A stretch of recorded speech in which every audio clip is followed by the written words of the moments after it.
plus de difficultés aux gens d'acquérir les maisons. La première maison, surtout. La première Toi, tu vends maison. la première maison. Prix médian, 401 000 à Sherbrooke unifamilial. C'est quand même pas rien. On était à 200, 250 000 il n'y a pas longtemps. Mais le coach, lui, il n'est pas là pour te faire plaisir. Tu comprends-tu? Il est là pour te dire la vérité. Qu'est-ce que tu as tiré comme leçon, justement, de ce coaching? J'avais pas tout le temps raison. Hello! Bonsoir tout le monde, comment ça va? Je suis tellement contente de vous voir. Oh my God! C'est vraiment un beau moment pour nous. Merci tellement de vous être déplacés en grand nombre, de vos commentaires. On voit tout ça passer sur les médias sociaux, mais de palper l'énergie en vrai, on est vraiment reconnaissante. Tellement. Je sais pas à quoi je m'attendais, mais je m'attendais pas à On n'avait pas d'attente. Ouais, on n'avait pas d'attente. Puis c'est vraiment le fun de tout voir ici. Il y a beaucoup de personnes qu'on aime, qui nous sont chères, puis ça nous touche vraiment. Donc, merci d'assister à cet premier enregistrement.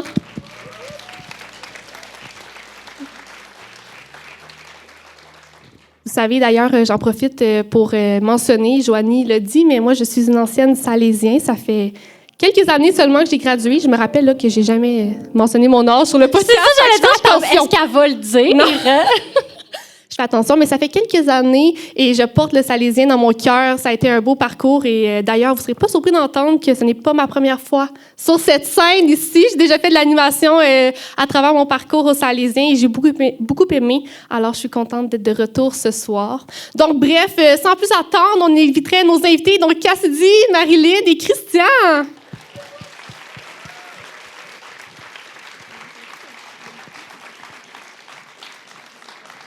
Demander.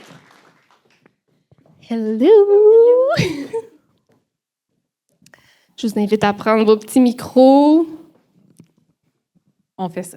Oui, On fait tout ça. On fait tout ça. Est-ce que vous êtes bien dans la salle? Ouais, Est-ce que vous hein? vous sentez confortable? Est-ce que vous voyez tout bien? Oui? Super. Les petits couches, les petites chaises, les petits bancs. On a des petits coucous babayes. ici et là. On aime ça, ça nous fait vraiment plaisir. On s'en proche de vous, d'ailleurs, pour ceux qui ont déjà fréquenté le Centre québécois. Vous savez, il y a 400 places à l'arrière. C'est une grande salle, mais nous, on avait envie d'une formule plus intime et puis j'espère que vous sentez que c'est réussi parce que là, nous, on se sent très près de vous. Alors ça, c'est vraiment chouette. Et là, je vais m'assurer que le son, tout ça, ça fonctionne bien. Les caméras, oui? On a un oui? Bon, mais super. Ben, Cassidy, Christian, Marilyn, bienvenue sur Startup, ça va bien? Oui! Oui, merci. très bien. Vraiment. On est excité que vous soyez ici ce soir. Donc, pour ceux et celles dans la salle qui vous connaissent peut-être pas tous, je vais prendre le temps de vous présenter brièvement. Donc, Marilyn, fondatrice et présidente de Dermapur. Christian Bello, fondateur et président de Construction Christian Bello. Et Cassidy Davy, fondatrice et présidente de l'agence LD. On est vraiment heureuse de vous recevoir et vous êtes tous déjà venus sur le podcast. Donc, pour ceux et celles que ça intéresse, là, si vous voulez découvrir leur parcours davantage, on va vous référer aux épisodes. Ben là, j'ai Le lien va être dans les descriptions. dans la description. Dans la description. Parce Parce que qu'il nous, faut on est en dire live, que on c'est est un pas- vrai podcast. Là. Oui. Vous allez pouvoir le réécouter par la suite. Vous assistez vraiment ce soir à qu'est-ce qu'on vit quotidiennement, moi et Chloé, avec nos invités. Exactement. Donc, c'est un plaisir d'enregistrer avec vous à nouveau. Mais Marilyn, c'est ta 3e fois. D'ailleurs, vous savez peut-être tous. Mais Marilyn, c'est ma maman. Donc, J'avais pas le droit de le dire, mais... ouais. Mais là, après une 3e fois, on en parle un peu plus ouvertement. Et donc, comme tu es ma maman, je suis bien à l'aise de te questionner. Ma première question est pour toi. Qu'est-ce qui t'a apporté à fonder Dermapur ici, en Estrie, il y a 15 ans? Parce qu'il faut se rappeler que la thématique ce soir, c'est entreprendre en Estrie. Donc, on t'écoute. Premièrement, ben, je suis très fière de vous, les filles. J'ai besoin de le dire. Puis de voir ma fille accomplir ce beau podcast avec Camille, qui est un mentor depuis plusieurs années pour toi. Je trouve ça magnifique. Puis d'être aussi bien entourée, on dirait qu'on est dans un petit salon lounge privé. Ça n'existe même pas, ça, à Sherbrooke. On devrait faire des événements ici. Avec le bar open comme ça, c'est fantastique. Moi, je le trouve. Christian, tu le bâtis? Oh oui! Oh, c'est un plan, ça! C'est vrai, ça ressemble à ta salle de bain, ça. C'est à peu près grande main. OK. Pauvre Christian, là, ça part. Il y a Il un est petit pris entre running nous gag, deux. une petite course à la construction là, entre Marilyn et Christian. Oui, c'est pour on ça. est voisins. Puis on avait mis des délais pour construire. Puis on est déménagé, nous, aujourd'hui. Au finish line, on a, Elle a choisi on a dépassé aujourd'hui Christian parmi Bello. toutes les dates. Mais c'est pas fini. Mais mes fleurs vont être là le 13 juin. Mais bon, alors revenons à ta question. Ben oui. Pourquoi entreprendre en Estrie. En fait, quand je suis arrivée ici, j'avais 30 ans. Ça fait 15 ans. Avec la petite Chloé, on ne dira pas l'âge qu'elle avait. Mais elle était haute comme ça. Oh. Puis, en fait, je viens de l'Abitibi. Mes parents doivent être dans la salle aussi. Wouhou! Puis on vient de l'Abitibi. Mon père, en fait, est natif de l'Estrie. Puis c'était une région que je voulais découvrir. J'aime beaucoup la nature et tout ça. Puis quand ça a été le temps de démarrer une entreprise, je savais que Sherbrooke, c'est une des villes test au Canada. La grandeur, 250 000 habitants. C'est vraiment un bon marché pour tester des choses. T'sais, tester à Montréal, c'est difficile. C'est comme un coup d'épée dans l'eau. Donc, beau marché, j'aimais la nature.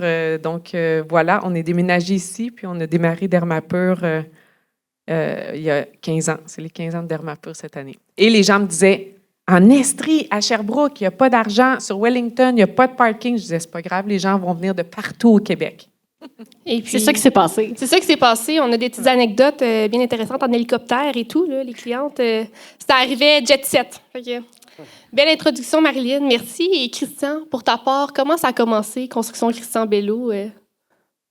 Bien, ça a commencé, premièrement, que je vais vous raconter un petit peu l'histoire. Oui, je suis arrivé, vas-y. moi, pour étudier au cégep de Sherbrooke. Puis, finalement, j'ai commencé à travailler dans la ville ici, sans me poser de questions si j'allais devenir un entrepreneur ou pas. Rapidement, j'ai commencé à faire un jumelé pour le vendre. Puis, c'est comme ça que je suis devenu entrepreneur, moi, comme ça. Fait que dans la même année, j'en ai vendu 10. Puis, c'est comme ça que j'ai fondé Construction Christian Bello. Est-ce que je me suis posé des questions si Sherbrooke était la bonne place, tout ça? C'est plus parce que j'étais là. Mais ça a tellement bien été. Comme tu dis, la démographie est bonne. Puis, c'était facile. Puis, ça a bien été. Fait que j'ai commencé tout bonnement comme ça. J'ai choisi l'Estrie. C'est plutôt l'Estrie qui m'a choisi. Oh, Je dirais ça, moi. c'est le fun. Tu venais d'où, Christian? Saint-Rosaire, un petit village de 700 habitants. Puis, tout près de Victoriaville. OK. Meilleure référence pour se mettre en perspective. Puis ça fait combien de temps, hein? Tout près de 20 ans. Wow! 15 ans, 20 ans. Félicitations. Cassidy, pour ta part? Tu veux dire... Ben comment ça a commencé? Excuse-moi, je te dis même, mais justement, tu sais, c'est quoi les débuts de ton agence? Puis ça fait combien de temps? Donc, moi, c'est ma 15e année. Mais moi, j'ai pas choisi Sherbrooke. C'est ma mère qui a choisi Sherbrooke. Ça vient pas de moi. Donc, c'est ça, ça a commencé il y a 15 ans. Puis l'agence a un petit peu plus de 9 ans maintenant. Puis mon rachat a un petit peu plus d'1 an. Donc, c'est toute une évolution. Bien, félicitations. Ouais. Est-ce que tu avais comme ambition d'être entrepreneur? Parce que tu es courtier quand même, donc est-ce que Pas c'était du tout. Non. Non, vraiment pas, Chloé. Là, moi, j'ai jamais pensé être entrepreneur. Je viens pas d'une famille d'entrepreneurs. Je devais aller à l'école, faire comme les autres. C'était ça qui était censé arriver. Finalement, j'ai rencontré mon ancien associé qui est allé en immobilier, qui a fait que j'ai décidé moi aussi d'aller dans ce domaine-là. Puis, la fibre entrepreneuriale, ça s'est vraiment passé, je dirais. J'ai commencé quand même très jeune là, en immobilier, vu que ça fait 15 ans. Tu t'es rencontré dans un 5 à 7 il y a genre 10 ans et plus. Oui, là. exact. Avant que j'aie mon fils. Chez La Capitale. Oui. La Capitale. C'est rendu viol. J'étais trop jeune. Oui, c'est ça. C'était au primaire. Oui, probablement. C'était à Vision. Oui. Donc, tout ça pour dire qu'après ça, c'est ça. On a parti l'agence, puis... voilà, après ça, j'ai racheté, mais vous irez écouter le podcast, vous allez voir toute l'histoire. Oh oui, on a eu le privilège de recevoir Cassidy tout juste quand le rachat se passait. Donc, elle l'a annoncé sur le podcast. On a été très chanceuses d'avoir ce scoop-là. Ouais. On ne s'attendait pas à être aussi privilégiés, comme tu le dis bien, Camille. Merci. Je vous trouve super inspirante. C'est beau, vous avez parti votre podcast. Regardez là, tous les gens se sont déplacés pour venir le voir. Fait que c'est super bien. C'est tout à notre honneur, pas tout à notre honneur, pardon, mais c'est un plaisir, en fait, d'avoir la chance de s'asseoir avec des entrepreneurs aussi inspirants, que vous ayez accepté notre invitation ce soir. On est vraiment chanceuses. Puis, que vous soyez prêts à vous livrer aussi à nous. Êtes-vous prête? On est très prêts. On est très prêtes. On se lance dans la compétition, en fait. On est trop compétitifs. Exact. 3 compétitifs, 3 personnes d'action. Puis Cassidy, comment tu t'épanouis aujourd'hui dans ton rôle d'entrepreneur? Est-ce que c'est des chaussures qui te plaisent ou il y a des défis avec ça? Non, j'aime vraiment mon rôle d'entrepreneur. Honnêtement, j'ai une super belle équipe. Je me vois même pas comme juste un chapeau d'entrepreneur, comme je travaille encore comme courtière immobilière sur le terrain. Aussi avec mon équipe administrative, mon équipe de courtier, ça me permet de porter plein de chapeaux. Je gère la tonte de pelouse qui n'a pas lieu sur la bâtisse, refaire des lignes de stationnement. Donc, ça te permet d'avoir plusieurs chapeaux, puis j'aime vraiment ça. Je me verrais pas juste diriger une agence ou être propriétaire d'agence, d'être sur le terrain avec mes clients. C'est vraiment ça qui m'anime, mais avec mon équipe aussi, là, de les voir grandir également. Là, tu regardes à gauche. Est-ce qu'elle est à gauche, ton équipe? Est-ce qu'on peut avoir un petit coucou? Ils sont là! Je les vois! Tout le monde est là. C'est vraiment le fun de vous voir. Ben, c'est vraiment intéressant. Puis, Christian, parle-nous un peu de, justement, le développement des affaires, comment ça s'est passé, la croissance de Construction Christian Bello à travers les années. Parce que, comme tu as dit au début, ça a été vite, tu t'attendais pas nécessairement à ça. Ça a été quoi la suite? Puis tu peux aller quand même en profondeur là, de la chose, gêne-toi pas. On veut les scoops. Es-tu certaine? Les insights. On veut savoir. On prend des notes sur tes vocalpins. Répète-moi la question, juste pour que je comprenne bien. Là. Ah oui, Est-ce que tu écoutais, Christian? Oui, absolument. Ok. Est-ce que tu es prêt?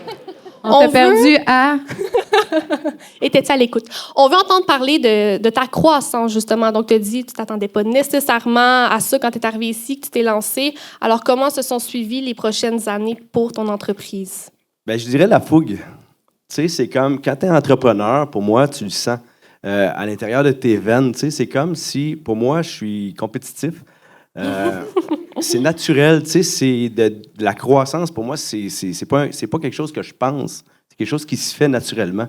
Ça vient comme ça, puis tu cours après quelque chose de beau, puis de le fun, puis la notoriété vient là-dedans, puis je trouve ça intéressant. Tu sais, fait que c'est comme ça que ça s'est passé, puis de jour en jour, tu veux comme grandir tout le temps, puis d'amener l'entreprise à un autre niveau, un petit peu plus grand que toi. Puis ça me parle beaucoup. Puis ça se passe là-dedans, là, tu sais, la croissance amène des bonnes réflexions, des bonnes difficultés, des bons succès. Puis tu dis d'aller en profondeur un peu, c'est quand tu es un entrepreneur, tu as souvent cette fougue-là qui veut t'amener à grandir, mais tu n'as pas tout vu le manuel, le catalogue des bons coups puis des mauvais coups. Fait que veux pas dans ta vie d'entrepreneur, tu es obligé d'apprendre à vivre avec tous ces éléments-là. Tu tripes au bout, tu es en train de développer, mais il y a des volets de l'entreprise que tu aimes un peu moins. Puis moi, c'est ça mon volet, ma grosse partie, c'est de dire comment je fais pour jouer avec tout ça. Puis continuer à faire ce que j'aime beaucoup, c'est ici, là. C'est que Dans tes veines. c'est dans mes veines, c'est de développer des projets, puis c'est de triper là-dedans, puis de faire triper les autres. Ça, c'est mon plus grand défi, c'est comme de ne pas me laisser dépasser par mon émotion, puis de vouloir grandir, mais d'oublier tout ce qui se passe autour, tu sais. Fait que ça, c'est mon plus grand défi. C'est vraiment intéressant. Puis c'est quoi, à travers le temps, les outils que tu as développés, puis comment tu navigues, en fait, à travers ces défis-là? Ça, c'est une bonne question. Première des choses, c'est un peu d'apprendre à se connaître. Tu sais, j'ai tellement fonctionné pendant des années juste à vouloir développer.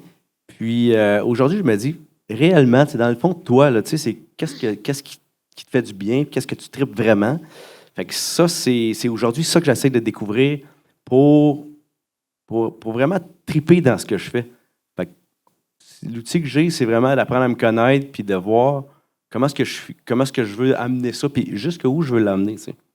Mais oui. Si je peux intervenir là-dessus, là, je trouve que les gens qui ont fait des startups, thème du podcast, on a vraiment une fougue de bâtir puis de vraiment voir ça progresser rapidement.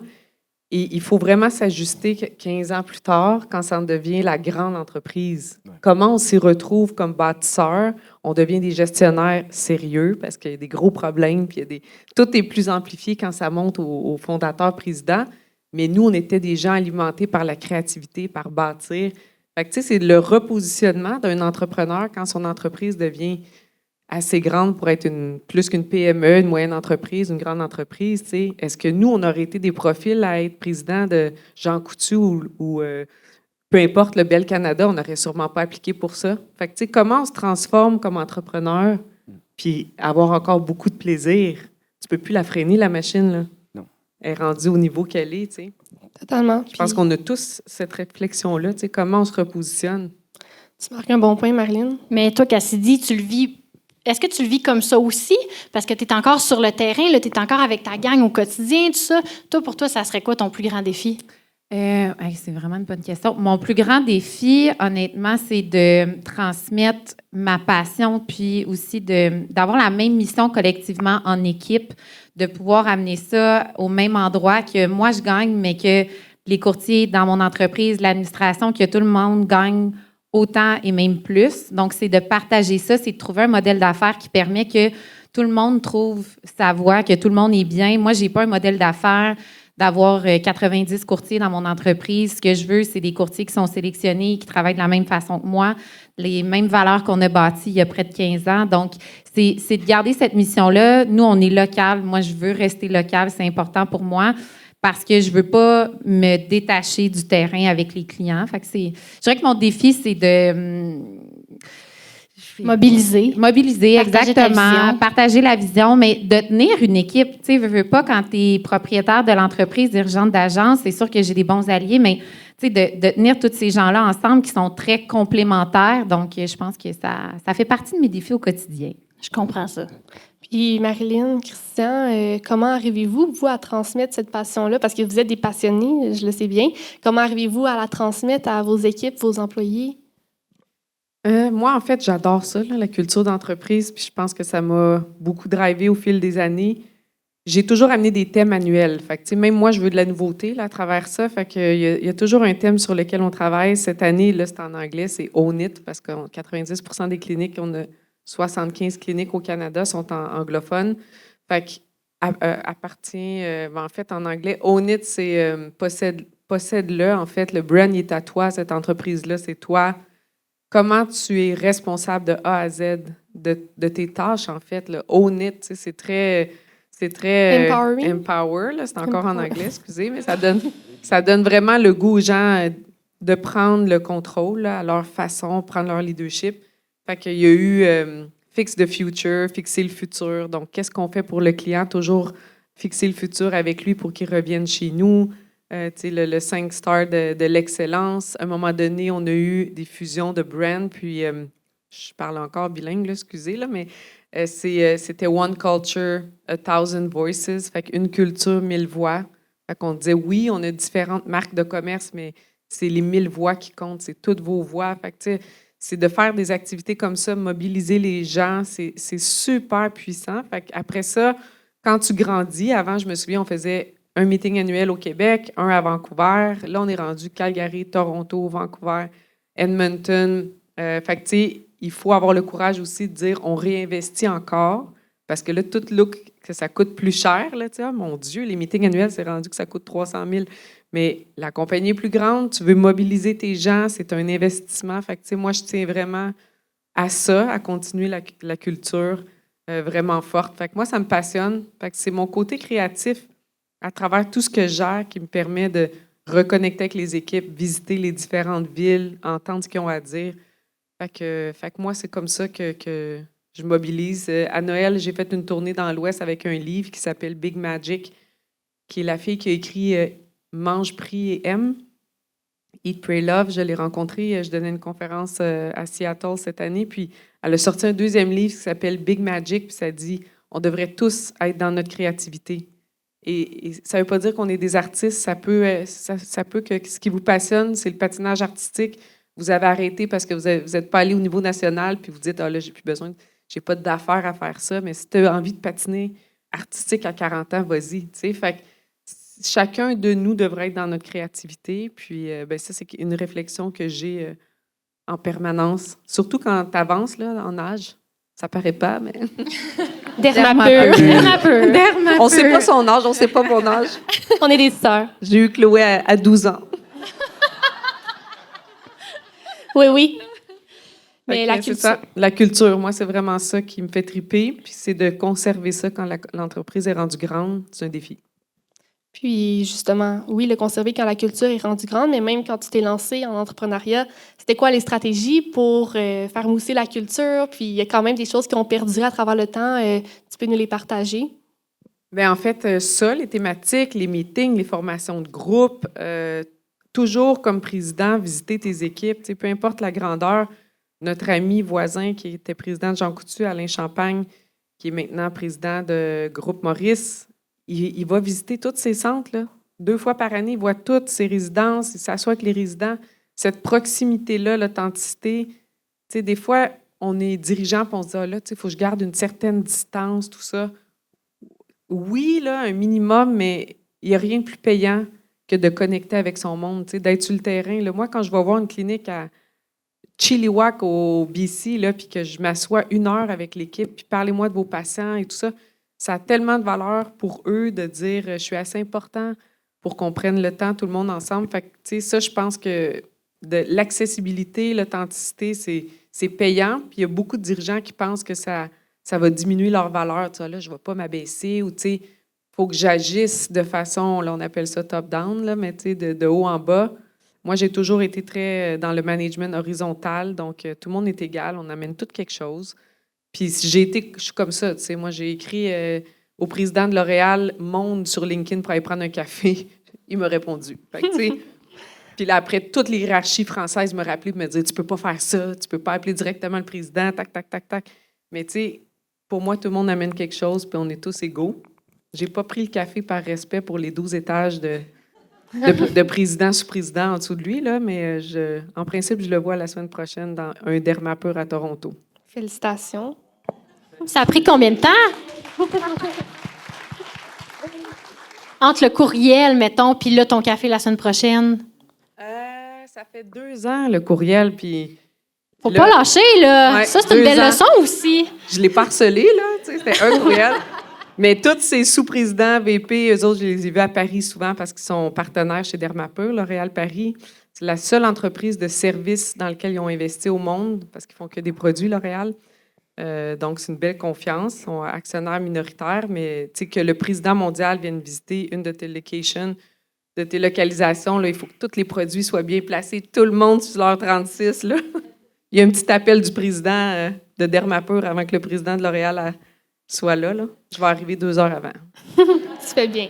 C'est certain. Ben merci de ce partage-là. C'est vraiment intéressant. Puis l'humain est au cœur de tout. Je pense que ça, tant qu'en tant qu'entrepreneur, qu'en tant que collègue de travail, employé, on le voit au quotidien. C'est super important. Puis Christian, pour ta part, est-ce que la culture occupe une place dans tes priorités ou comment toi tu navigues à travers ça?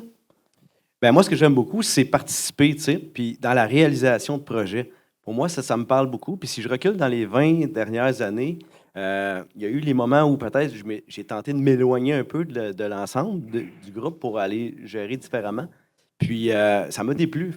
On vient être dans la culture un peu, mais moi, j'aime ça être hands-on dedans, tu sais, puis de voir les gens triper dans le projet, puis de livrer quelque chose. On livre des maisons avec fierté, là, tu sais, puis d'aller jusqu'au bout. Tu sais. Puis ça, c'est fort en moi. Puis on me l'a appris que c'est par l'exemple qu'on le voit, tu sais, puis on arrive à le partager, puis à le démontrer aux autres, puis motiver les autres avec ça. Bien, ça, moi, c'est ça que j'aime faire, tu sais, c'est comme de le vivre, là, tu sais, d'être dedans, puis triper avec les gens, puis d'être stressé de livrer la maison au client pour être sûr qu'il va aimer ça, puis que, tu sais, c'est une belle fierté, puis je veux entretenir ça. C'est comme ça que je travaille ça au quotidien, tu sais, que nos produits soient beaux. Ça, c'est un style. C'est un On style est une famille bilingue. Yes. C'est un style de leadership fort pertinent. Là. Bon, lead by example. Là. C'est pertinent, mais en même temps, là, à un moment donné, tu n'as plus... Parce que moi, là, je le vis un peu avec le salon présentement, que là, j'ai des tâches, puis là, je veux faire grossir l'entreprise, puis je m'éloigne. Puis là, je suis comme... Tu sais, lead by example, OK, mes tâches de gestion d'entreprise sont faites. Fait que là, dans ma tête, moi, mon exemple est donné. Mais comment tu lead by example quand tu n'as plus les mêmes tâches au quotidien? Avez-vous déjà senti ce clash-là, vous autres? Vas-y. Non? C'est correct, c'est pas grave. Non? Ben, en fait, l'exemple, ça ne veut pas dire que c'est exactement le même geste que l'autre personne, là, mais je pense l'idée par l'exemple, c'est vraiment d'avoir les mains à la pâte aussi, peu importe comment, mais s'ils voient que tu travailles fort, tu sais, si c'est toujours le dernier arrivé puis le premier parti, déjà là, c'est moins inspirant pour tes équipes. Fait que, tu sais, la rigueur, on en parlait, là, parce que tu peux nous dire, là, le retour COVID, toi, tu as choisi que ton équipe soit beaucoup au bureau. Oui, exact. C'est un métier sur la route. Oui, c'est ça. Puis, tu sais, nous, par rapport justement à cette rigueur-là, je pense que si l'équipe, justement, due à la pandémie, on en avait discuté ensemble, aussi, l'équipe travaillait de chez eux parce que c'est un travail qu'on peut faire de la maison sans aucun problème, là, on s'entend. Mais d'avoir cet esprit d'équipe-là avec l'équipe administrative, les courtiers viennent, ça favorise l'échange. Moi, je suis là, eux sont présents. S'il y a un trouble dans une transaction, il peut y avoir du partage entre eux. Donc, ça permet vraiment d'avoir une belle ambiance, un bel esprit d'équipe. Puis je pense que ça fait vraiment la différence. Donc, toi, tout le monde est obligé d'être chez vous. C'est pas obligé. Ouais, c'est Mettons, pas un beau mot, comme... ça. C'est quoi, mettons, la Oblige politique? pas un courtier. Là? Non, c'est ça. Ça ressemble à quoi, mettons, la politique ou le quotidien chez LD, mettons? T'arrives, Le quotidien? Là, mais pas le quotidien, mais Anne est la première arrivée. transactions.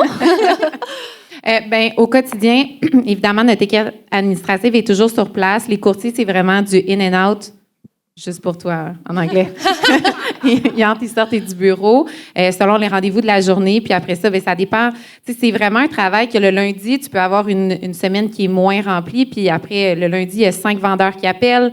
On boucle la semaine. Donc, c'est vraiment beaucoup d'imprévus, mais aussi beaucoup de surprises dans des transactions. Donc, d'avoir justement l'équipe administrative, mais aussi l'équipe de courtier qui est sur place, ça nous permet d'échanger. Puis, mais sinon, on lunch ensemble, si ça t'intéresse. Bien, ça, c'est important. C'est quand même un gros statement. Là. C'est pas tout le monde qui prend le temps de luncher ensemble. Tu sais. Bien, quand on a le temps, là, quand on n'est pas en rencontre. Mais honnêtement, c'est le fun. On aime ça. Souvent, les courtiers vont être en rencontre, non pas nécessairement à revenir au bureau, mais vont revenir juste pour qu'on puisse tous luncher ensemble. Donc, ça fait partie vraiment d'une des valeurs de notre équipe. C'est vraiment d'être ensemble puis de grandir ensemble, évidemment. Là. J'aime ça. Puis là, Cassidy, on le sait tous. Après la pandémie, il y a eu un gros boom de courtiers immobiliers. C'était rendu la grosse mode. Ben, écoute, je pense que là, ils commencent à comprendre que c'est pas si facile que ça. Mais veux-tu nous parler un peu de cette période-là? Oui, donc, durant la pandémie, nous, contrairement à d'autres domaines, évidemment, on n'était pas fermés. Hein? Donc, on était vraiment sur le terrain. On a vu un gros changement avec l'arrivée de beaucoup de nouveaux courtiers. Chacun sa façon de travailler. Nous, on était déjà là depuis une dizaine d'années avant la pandémie, donc on connaissait le marché, on savait qu'il y avait des hauts, des bas. On était clairement dans un haut que personne n'avait jamais vécu. Les gens pensent que la surenchère a apparu durant la pandémie, ce qui est vraiment pas le cas. On la vivait pré-pandémie. On va encore on la vit encore post, là, bien évidemment. Mais avec les nouveaux joueurs, c'est que les clients, vendeurs, on s'entend que tout le monde ici dans la salle, vous auriez tous pu vendre votre maison. Hein, vous n'aviez pas besoin de courtier. Ça cognait aux portes. Ça cognait aux portes, exactement.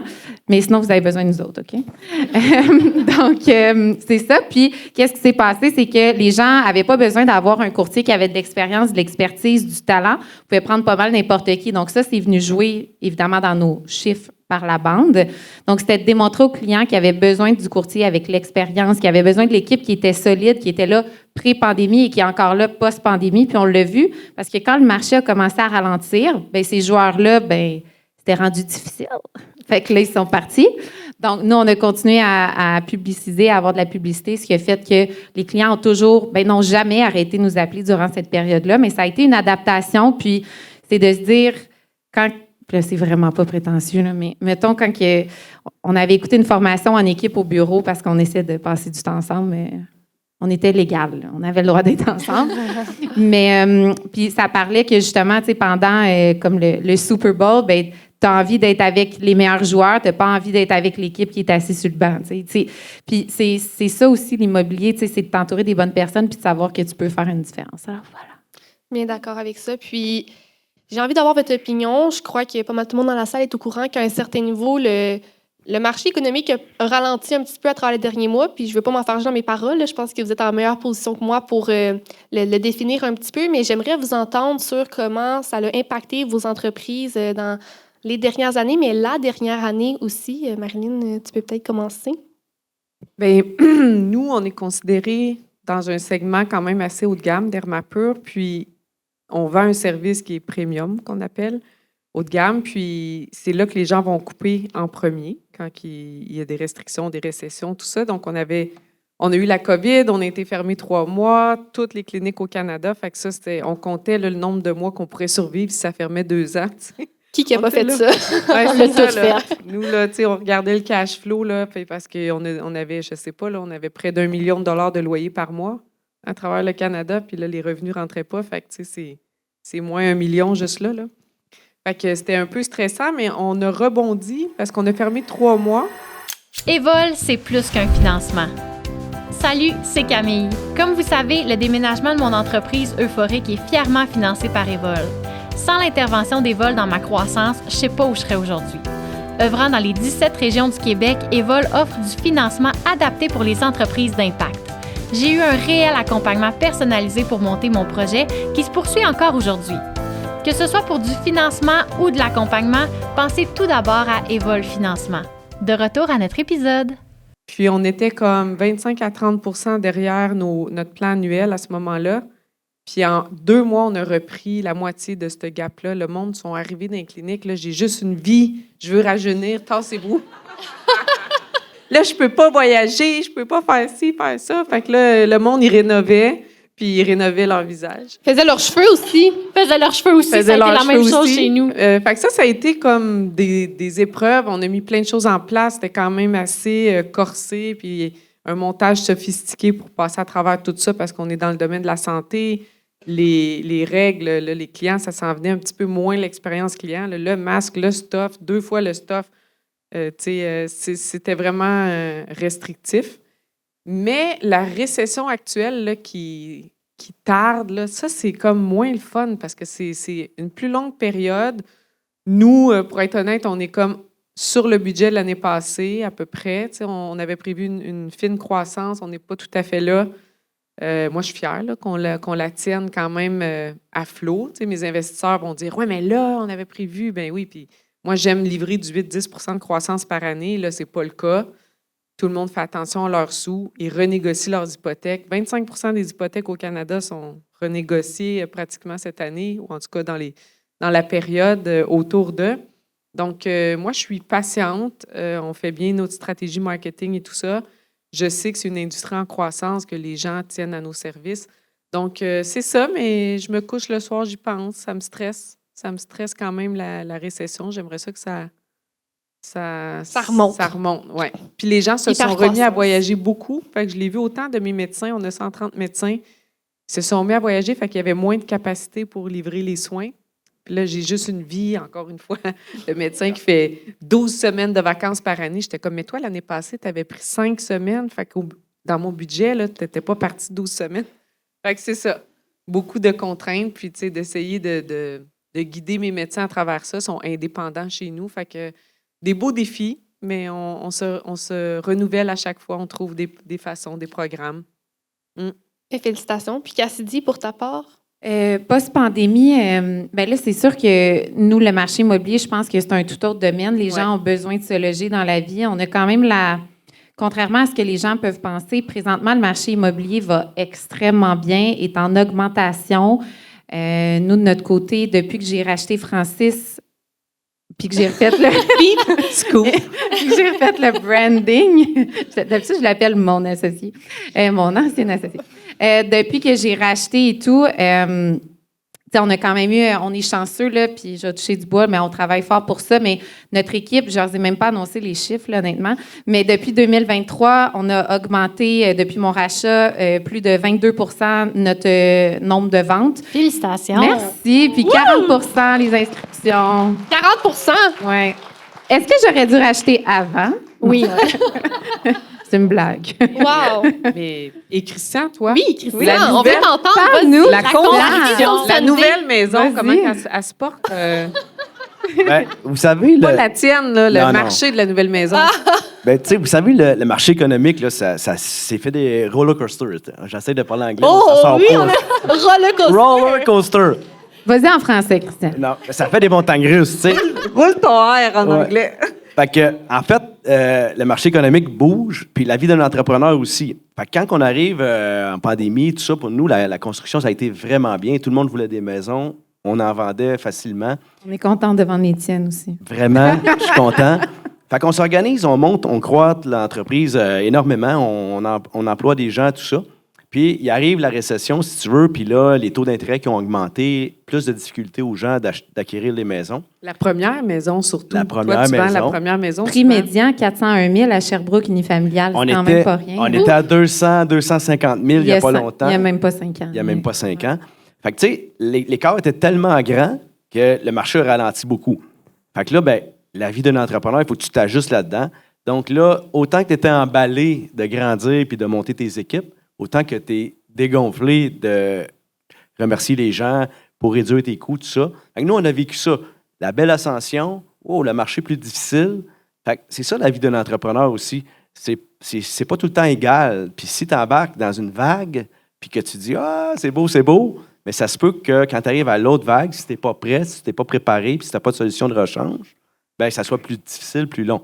Fait que nous, on a vécu ça. Puis là, bien, effectivement, Cassidy, le marché remonte là. Fait que là, on se dit, OK, parfait, on a fait une vague, on a fait un roller coaster. Fait que c'est passé, c'est derrière nous. Puis là, ça va bien. Puis je pense que l'économie, tranquillement, pas vite, va bien. Puis petit à petit, on va revenir dans une période où j'ai hâte que les gens disent, c'est l'heure, c'est maintenant. On va se le dire. Toi, ça remonte-tu? Vous allez vous Moi, appeler. il me semble qu'il y a une anecdote derrière ça, là, les hauts, les bas. Là. Toi, tu avais acheté un terrain au lac Magog. Mon cœur! Il y a acquis ce terrain-là maintenant. C'est quoi l'anecdote? Faut comme en que- ça, là? C'est un inside, mais c'est triste. Moi, je ne vais pas là. OK, non. Non, Non, mais on avait acheté un terrain, moi et mon ancien associé. Et puis, finalement, on est allé chacun de notre côté. Et c'est un terrain que Christian t'avait convoité, hein? Mais t'as pas réussi, toi. Pendant 4 ans, au moins, j'allais voir le monsieur qui avait ça, 84 ans à peu près. Je faisais une petite ride de vélo, j'arrêtais, j'allais discuter, j'essayais de le conquérir. T'as appris le vélo, en fait, pour ça. Puis, à un moment donné, j'en entends plus parler, puis... C'est là que je t'ai apparu. Cassidy. Donc, nous, on est allé rencontrer cette personne-là. Je me promenais en voiture un dimanche. Puis j'ai dit, c'est ce terrain-là que je veux. Il n'est pas du tout à vendre. Je savais pas que Christian le convoitait. Puis, on est allé s'asseoir avec ces gens-là. Puis, j'ai réussi à convaincre de nous le vendre, son terrain. J'ai réussi à l'obtenir pour finalement le revendre, malheureusement.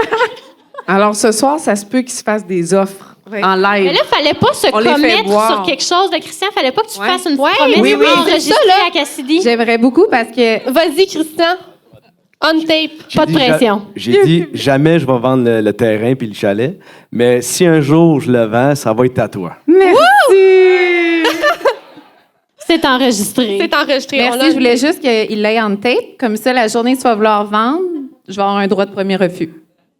Merci. C'est fait, c'est fait.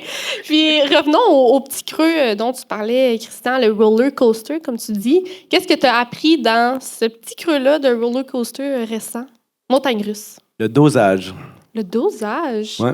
Donc, les belles périodes peuvent arriver, puis si tu t'emballes puis tu te dis ça va toujours rester comme ça, c'est peut-être pas vrai. Fait qu'il faut que tu te dises OK, on va la prendre, la belle vague, mais on va considérer que ça sera pas ça la nouvelle réalité. Tu sais, aujourd'hui, on dit on est revenu à 2019, à peu près le marché normal de 2019. C'est ça? Non. Ben, c'est ce qu'on dit Ben, puis souvent. pas les mêmes prix du tout. Non, mais je veux dire, les Non, ce que je veux prix dire- ont augmenté. Le nombre de maisons vendues ou le chiffre d'affaires ou des choses Non. comme ça. Non, mais le monde dit Cassidy ça, est mais proche de c'est ses dur statistiques. pareil, tu sais. Non, mais le Je monde connais dit ça, mes c'est pas stats. toi qui dis ça. Tu sais, l'économie est comme Ah, ça s'en l'économie. revient en 2019 et tout ça, mais c'est rendu trop cher. Tu sais, l'inflation là, de la première maison, tu sais, ta réalité, là, c'est vraiment... Cassidy, Vraiment ça a monté de combien de pourcents une maison? De 2019 à 2024, 83,1 d'augmentation à Aïe, aïe, Sherbrooke. aïe. Et on est certain que les salaires n'ont pas suivi. Je pense c'est pas capoté. que personne n'a eu 83 d'augmentation ici. Donc, c'est ça qui est triste là, dans tout ça, c'est de voir les premiers acheteurs venir te rencontrer puis qui ont un budget de 500 000, puis je peux juste leur vendre un jumelé ou presque. T'es jumelé, Christian. C'est parfait. Parce que c'est les meilleurs. Absolument. Fait que le dosage, c'est une bonne leçon. Puis, tu sais, ça fait quand même, justement, plus d'une décennie chacun que vous êtes en affaires. Puis, j'imagine que c'est pas la première fois que vous faites peut-être rattraper par la croissance, là.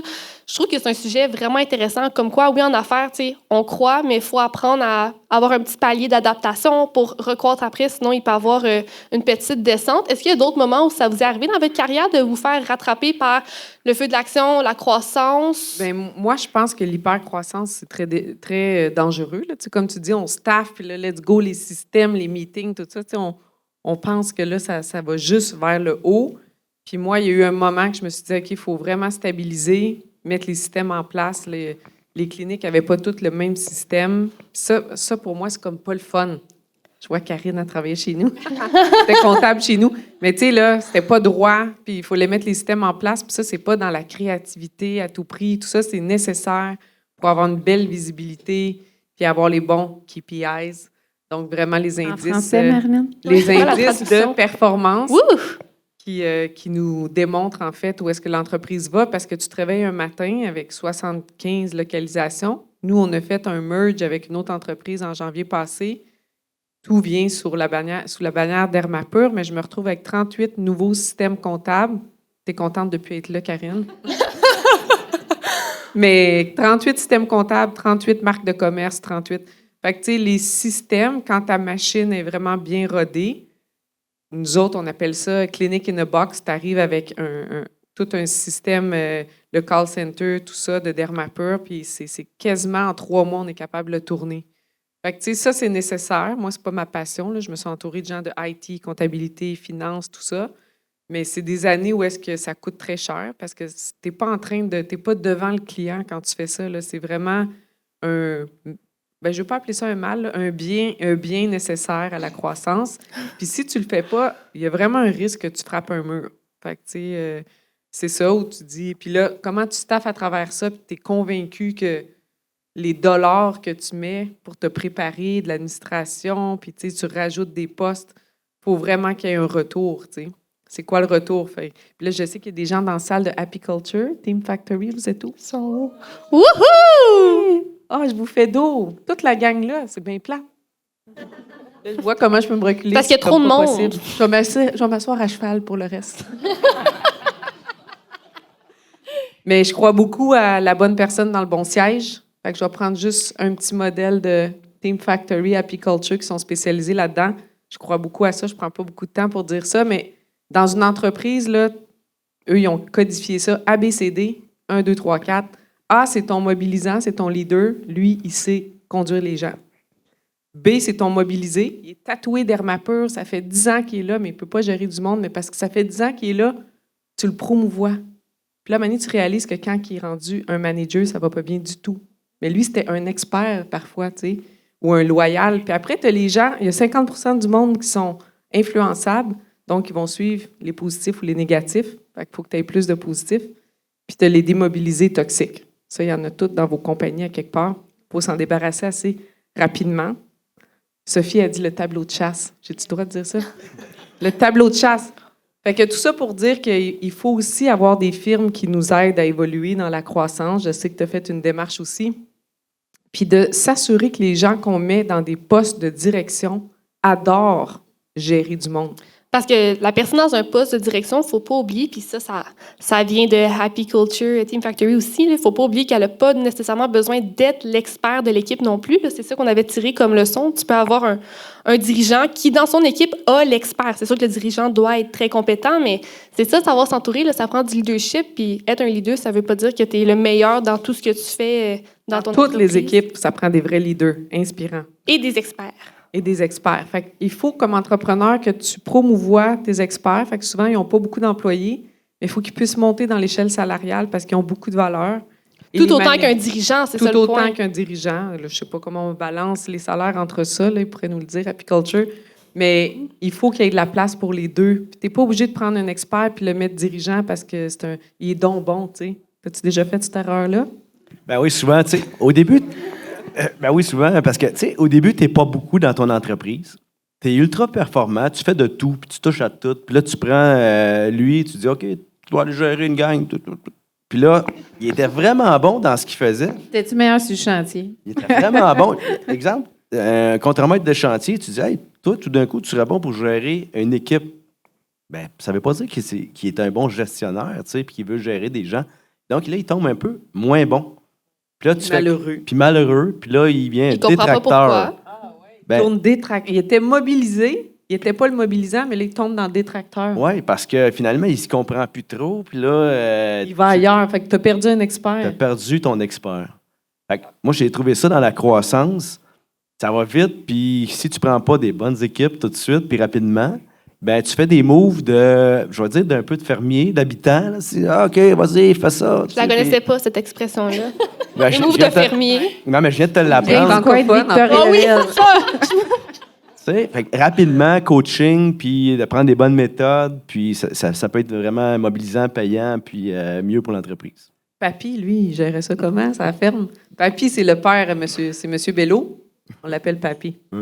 Il gérait-tu des employés? Il gérait beaucoup l'humain, vraiment bien. C'était un gestionnaire, mon père. Tu sais, je veux dire, lui, c'était facile pour lui de voir, de comprendre les gens, puis de les emmener avec lui quelque part. Fait que lui, c'était son rôle. Extrêmement bon. C'est beau, il serait heureux de t'entendre. Ouais. Vous pourrez écouter. Monsieur Bello? J'ai On va comme des t'envoyer le questions, là, tout d'un coup. Là, est-ce que M. Bello, ton père, travaillait avec toi, dans le fond, finalement? Comment il était dans l'entreprise ou est-ce qu'il avait lui-même une entreprise? Il avait lui-même une entreprise. Quand moi, je suis parti à mon compte, lui a fermé son entreprise. En construction? Aqueduc et Égout, faisait des routes, des ponts, des choses comme ça. Puis, fait que quand lui a pris sa retraite, moi, je suis arrivé. Fait que j'ai parti carrément mon affaire. Mais à un moment donné, je l'ai engagé pour devenir travailler avec les machines, là, les pelles, les boules, puis ça. Puis, il tripait vraiment. Fait que là, il était devenu expert. Fait que là, il ne gérait pas le personnel, mais là, il était bon dans ce qu'il faisait. On aime ça. Entreprise familiale. L'autonomie, coaching. Moi, coaching, j'aime ça. Si vous écoutez Startup, vous savez, on travaille avec Sismic, Culture d'Impact, qui ne sont pas ici ce soir, malheureusement, mais ils vont sûrement écouter l'épisode. Donc, On les aime tellement. On les aime beaucoup. Je sais que René Claude, René toute la gang. Je sais que Dermapur ont travaillé beaucoup avec eux aussi. Donc, justement, est-ce que le coaching s'insère dans... Parce que je sais que ma mère, ça s'insère dans son quotidien, dans son travail. Mais pour vous, Christian, Cassidy, est-ce que vous travaillez avec des firmes externes pour vous coacher en tant que gestionnaire, plus ou moins? Moi, oui. Ben, tu sais, j'ai appris ça. Je suis allé faire l'école d'entrepreneurship de Beauce il y a 2 ans. La secte, là? La secte. Ben, pour moi, ça a commencé là. Avant, j'avais pas vraiment de coach. Je savais pas c'était quoi exactement. Je roulais ma bosse, comme on dit. Je faisais l'entreprise comme je le pensais, comme je voyais ça. À un moment donné, là-bas, on a un coach, puis on se fait encadrer, puis il y a des formations, des 24 heures, des entrepreneurs qui viennent nous partager leurs expériences. Et c'est là que j'ai connu un peu qu'est-ce que ça pouvait faire un coach. Ça vient de te challenger. Ça vient de te faire sortir de ta zone de confort. C'est comme la seule personne qui peut le faire dans ton entreprise. Sinon, tu as tous les droits. Le droit de veto. Donc, tu as raison tout le temps. Mais le coach, lui... Attends que tu un board. Oh! Ouais. Ben, j'ai pas de board pour le moment. T'sais. Mais le coach, lui, il est pas là pour te faire plaisir. Tu comprends-tu? Il est là pour te dire la vérité. Fait que ça, moi, ça m'a vraiment impressionné de voir à quel point ça pouvait aider. Puis il va gratter les petites places où tu veux pas que le monde aille, mais cette personne-là le fait. Qu'est-ce que tu as tiré comme leçon, justement, de ce coaching? J'avais pas tout le temps raison. Ça fait combien de temps, le coaching? Parce que tu as passé combien de temps à penser que tu avais toujours raison? Sa fille est dans la salle. Enya, qu'est-ce que t'en penses? Les deux sont là. Mais donc, justement, pas toujours raison, te faire challenger. Bien, c'est important, vraiment. Quand on est gestionnaire, comme tu dis, vous prenez beaucoup de décisions au quotidien. Puis c'est vrai, vous avez le droit de veto au final. C'est un autre regard, une autre vision, une autre façon de voir les choses. Tu vois de ton côté, puis la personne souvent va te dire, est-ce que tu as vu comment l'autre personne le voit? T'sais? Non. Ben, regarde-le, regarde comment elle le voit, puis essaie de te mettre dans cette position-là. Parce que souvent, quand tu as l'entreprise, tu drives tellement, tu es tellement dans ta traque que tu oublies un peu de voir comment ça se passe alentour de tout ça. T'sais. Fait que moi, ça m'a beaucoup appris ça. C'est pas simple, mais à chaque fois qu'il arrive une situation, tu entends sa petite voix, puis tu te dis « Oh! » Peut-être que j'écoute, apprendre l'écoute. Ils m'ont appris ça. Tu sais, vraiment, tu as l'écoute d'évitement, si tu veux. Mettons, tu regardes quelqu'un, tu checkes ton texte, ton employé, elle vient te faire une demande, « Oh, tu checkes ça. » Tu sais, t'as l'écoute pour comprendre, tu as l'écoute de connexion. Tu sais, comment tu veux-tu vraiment régler avec la personne? Ben, là, il faut vraiment que tu ne veux pas répondre. Tu ne veux pas lui donner ta réponse. C'est pas ça qu'elle veut, la personne. Souvent, elle veut te l'expliquer. Elle veut juste le déposer. Puis après ça, si tu peux lui demander, est-ce que tu veux mon opinion? Elle peut juste dire non, je voulais juste te le déposer. T'sais. Fait que là, avant que j'aie compris ça, moi, ça a pris quand même un certain temps. C'est quoi qui t'a mené vers le coaching? Tu sais, c'est quoi qui a fait comme, hey, là, j'ai besoin de coaching? Est-ce que c'était juste l'école entrepreneurship de Beauce ou il est arrivé quelque chose dans ton entreprise pour te créer cette ouverture? Ben, t'es au travail tous les jours, tu sens que ça grandit, la croissance, l'hyper-croissance, si tu veux, vient quasiment à te dépasser. Puis là, tu te dis, oh, faut-tu que je fasse quelque chose, moi, là, ou comment est-ce que je vais gérer ça? Fait que je vais aller écouter, je vais aller briser un peu l'isolement. Tu sais, des fois, quand tu as une entreprise, ben, tu sais, t'oses pas tout le temps poser des questions. Comment ça se passe de ton côté? Puis, comment est-ce que. T'as pas le temps T'as pas le temps. de gérer, mettons que ça va pas bien. C'est ça. Fait que là, tu arrives avec, dans l'école, mettons, 25 entrepreneurs comme toi, puis vulnérabilité. Ça a été dur, ça, cette histoire-là. Ouais, en anglais, ça aurait peut-être été plus simple. Vulnerability. Vulnerable. J'en perds mes questions, mais moi, les questions, hein, vous savez, hein, vous écoutez le podcast, vous savez que j'aime pas ça. Fait que finalement, tu sais, tu apprends à vivre avec tout ça, puis partager, puis échanger. Puis ça, ben, ça donne une autre ouverture sur l'entreprise, sur les employés, sur la façon de faire, sur tes clients. Fait que je trouvais ça vraiment intéressant. À 30 ans, t'aurais-tu été prêt? Je sais pas. Je pense pas parce que j'écoutais rien. Mais tu fonçais. Je fonçais. T'étais où à 30 C'est ans? le défaut de foncer. La tête baissée, puis je faisais des projets. Tu sais, c'était comme ça que je voyais la vie, tu sais. Tu sais, si j'avais un conseil aujourd'hui à donner à quelqu'un, tu me le demandes en fait. Commence par le coaching, commence par... Mais est-ce que je l'aurais fait? Je me pose souvent la question. Mon frère est là, puis on se dit... Est-ce qu'il y a un coach? Non, mais on a le même. Okay. Mais tu sais, je me dis, est-ce que j'aurais pu prendre ça, ces conseils-là? Est-ce que j'aurais écouté ça? Mais vivement, je le conseille en partant, coaching, mentorat, puis te lancer là-dedans avant de commencer. Mais tu as mentionné quelque chose de tellement intéressant. J'aime beaucoup la communication, bien entendu. Puis je viens de suivre un cours en communication à l'université. Puis notre prof nous a répété toute la session, on influence par l'écoute, on influence par l'écoute. Donc, tu sais, en tant que gestionnaire, souvent, on est des personnes... Bien, je suis pas gestionnaire, mais on est des personnes d'action, puis tout ça, on est drivé, puis tout. Puis des fois, c'est difficile, tu sais, d'être à l'écoute dans ce genre de type de personnalité, mais c'est super pertinent. Puis moi, je vise à le travailler. Puis je trouve ça le fun d'entendre que... c'est dans tes valeurs à toi aussi. Et Cassidy, tu as eu le temps d'y penser. Donc, toi, le coaching... Ben, moi, je fais pas de coaching, mais moi, j'ai la chance quand même d'avoir une... Je la vois pas, là. Ah oui, je la vois. Dans mon entreprise, d'avoir une personne qui me challenge au quotidien. C'est qui? Donc, elle s'appelle Anne. Lève ta main, Anne. Donc, Anne, ça va faire bientôt 15 ans qu'elle est au sein de notre équipe. Donc, c'est vraiment une chance qu'on a de l'avoir parce que elle, au quotidien, ça va être un peu comme le coach que toi, tu as. Donc, Anne est vraiment toujours au bureau, donc toujours au centre de toute l'action, puis elle va être capable de me dire, OK, là, ça, il faut régler telle chose, elle va me ramener, ou si moi, je prends une décision, elle va venir me challenger pour voir si je prends la bonne décision, tout ça avec respect, écoute et positif. Là. Mais c'est vraiment... donc, je vous dirais que elle ne savait pas... jusqu'à ce soir, que c'était ma coach. Mais Moi, elle me l'avait dit. oui, c'est ça. Moi, je le sais aussi. Oui, c'est ça. Wow! Ouais, donc, Belle confession. donc, je dirais que c'est sûr qu'on n'a pas le même type d'entreprise. Donc, tu sais, versus Marilyn, Christian, nous, on est plus une entreprise, tu sais, avec un petit peu moins de personnel. Évidemment, tu sais, 9 courtiers, on est 4 adjointes et tout. Donc, tu sais, je dirais que d'avoir un coach, l'immobilier, l'enjeu, c'est que les coachs immobiliers, là, bien, vous l'avez sûrement déjà vu, il y a beaucoup de gourous en immobilier, OK?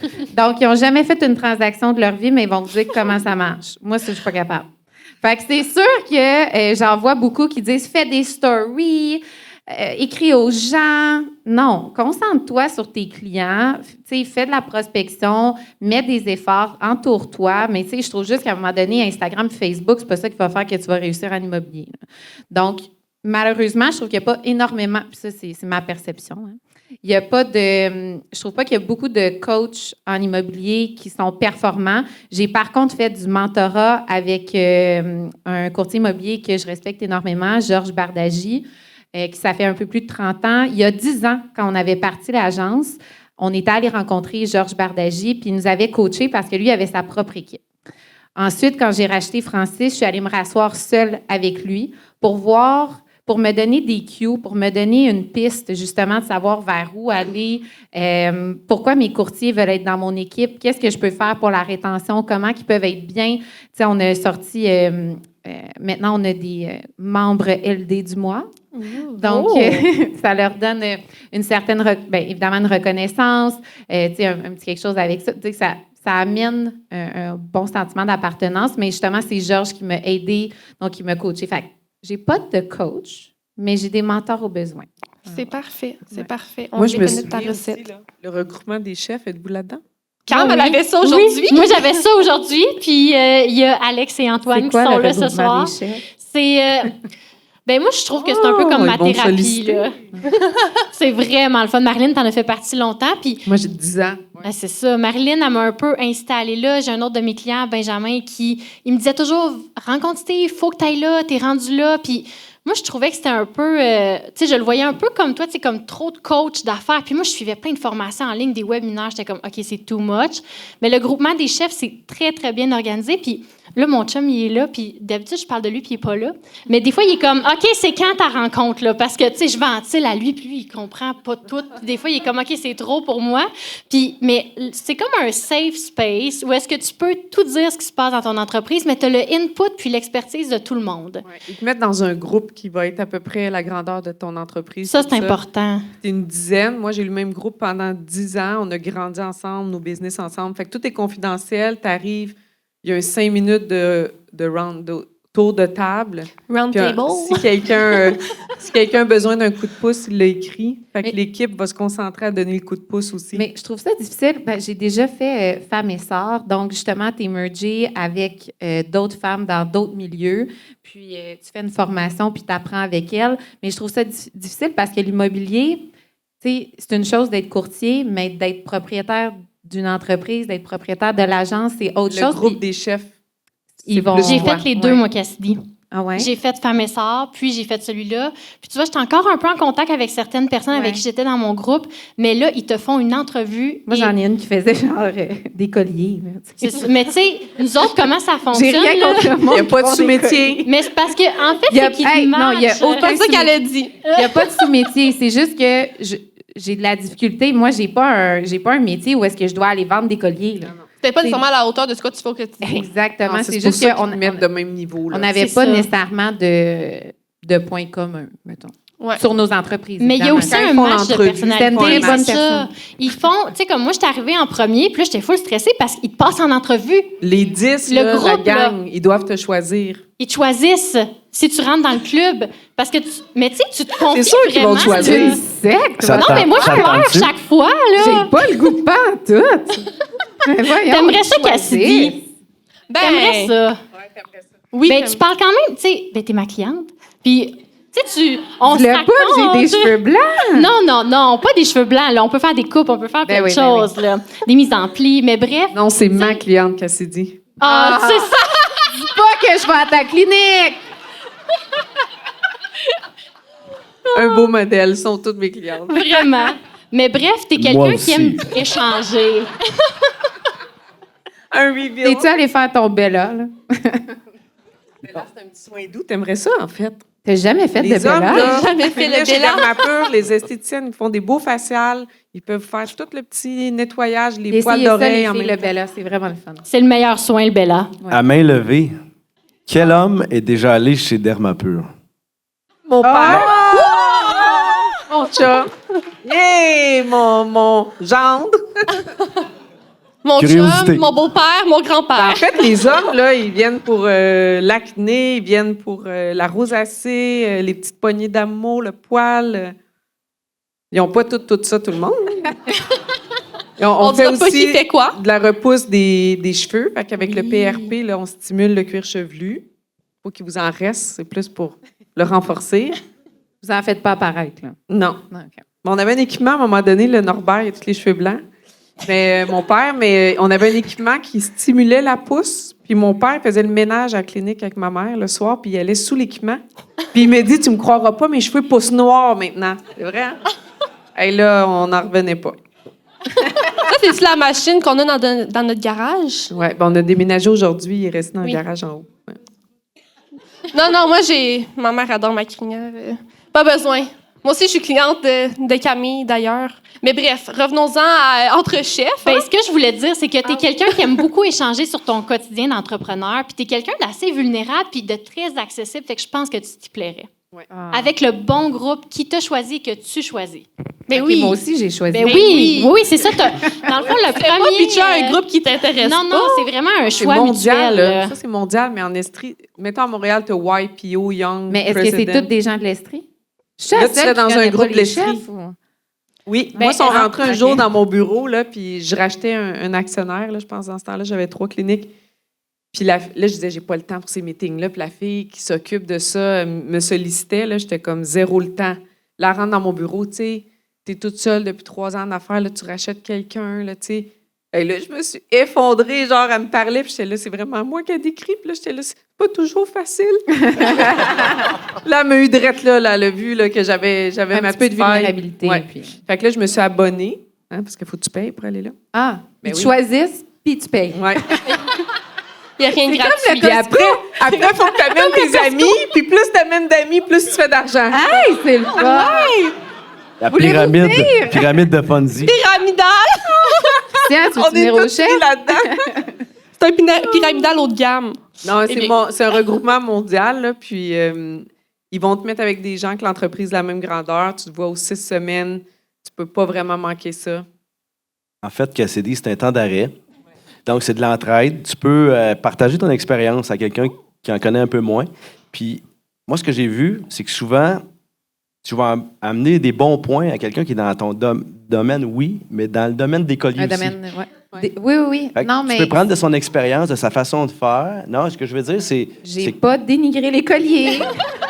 Ben, je donne un bel exemple parce que Non, mais quelqu'un qui a une entreprise dans sa cuisine. là.